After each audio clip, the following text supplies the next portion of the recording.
प्रभु राम कहते हैं, शिवद्रोही मम दास कहावा, सो नर मोहि सपनेहु नहीं पावा। कांग्रेस अध्यक्ष के द्वारा यही बात जो उनको कांग्रेसी संस्कार में प्राप्त हुआ है, वही बात वो अपने भाषणों में कर रहे हैं। भगवान शिव और भगवान राम को आपस में लड़ाने का कुत्सित प्रयास कर रहे हैं। प्रभु राम और देवादिदेव महादेव शिव इनको सद्बुद्धि दे।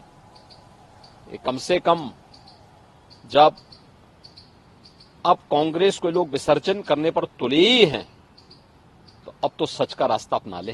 अपनी हार की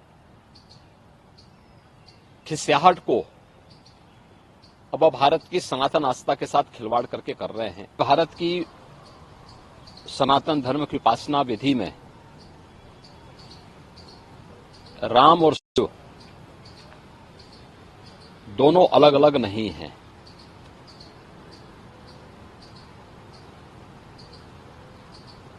मर्यादा पुरुषोत्तम प्रभु श्री राम ने स्वयं शिव की उपासना की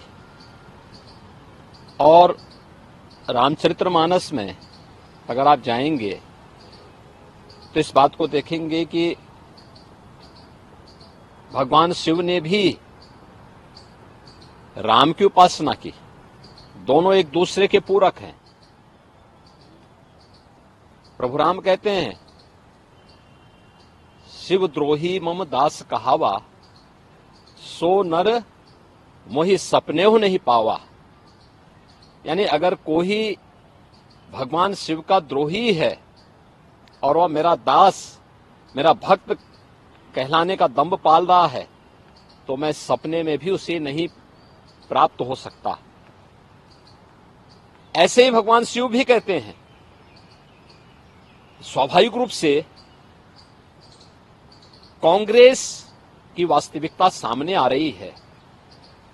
भारत की सनातन परंपरा को अपमानित करना, उसको लांछित करना, भारत की आस्था के साथ खिलवाड़ करना, ये कांग्रेस की प्रवृत्ति है। और कांग्रेस अध्यक्ष के द्वारा यही बात जो उनको कांग्रेसी संस्कार में प्राप्त हुआ है, वही बात वो अपने भाषणों में कर रहे हैं। भगवान शिव और भगवान राम को आपस में लड़ाने का कुत्सित प्रयास कर रहे हैं। उनका यह वक्तव्य अत्यंत ही निंदनीय है। दूसरा, हम इस बात को जरूर ध्यान में रखें, हमारे शास्त्र इस बात के प्रमाण हैं कि शिव का द्रोही हो या राम का द्रोही, उसका पराभव, उसका पतन अवश्य हुआ है। एक कांग्रेस की पतन की एक नई शुरुआत है और कांग्रेस इस प्रकार के स्तरहीन वक्तव्यों को देकर के हिंदू आस्था के साथ तो खिलवाड़ कर ही रही है, लेकिन अपने कृत्यों से कांग्रेस को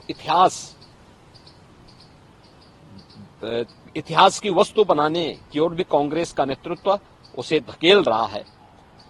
और मुझे लगता है प्रभु राम और देवादिदेव महादेव शिव इनको सद्बुद्धि दे। कम से कम जब अब कांग्रेस को लोग विसर्जन करने पर तुले ही हैं, तो अब तो सच का रास्ता अपना ले। क्या लगता है, बिल्कुल चुनाव के बीच में कांग्रेस अध्यक्ष अगर इस तरीके का बयान दे रहे हैं, तो क्या उसके पीछे मोटिव लगता है? देखिए, अपनी हार की खिसियाहट को अब भारत की सनातन आस्था के साथ खिलवाड़ करके कर रहे हैं। यद्यपि कांग्रेस का इतिहास इस प्रकार के कृत्यों से भरा पड़ा है, लेकिन इस सब के बावजूद चुनाव के समय इस प्रकार के संवेदनशील मुद्दों को उठा करके कांग्रेस भारत की आस्था के साथ साथ बहुसंख्यक समाज को अपमानित करने का कुत्सित प्रयास कर रही है।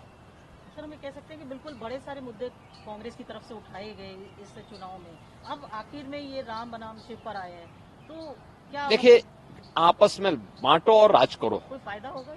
बांटो और राज करो, ये कांग्रेस की प्रवृत्ति रही है और अंग्रेजों की उस विरासत को ही कांग्रेस आगे बढ़ाने का जो कार्य कर रही है, वह हर एक मुद्दे पर कर रही है। उसने जाति के नाम पे, क्षेत्र के नाम पे, भाषा के नाम पर समाज को बांटा है, इससे पहले भी बांटा है, आगे भी वो लगातार इस प्रकार के कृत्य कर रही है।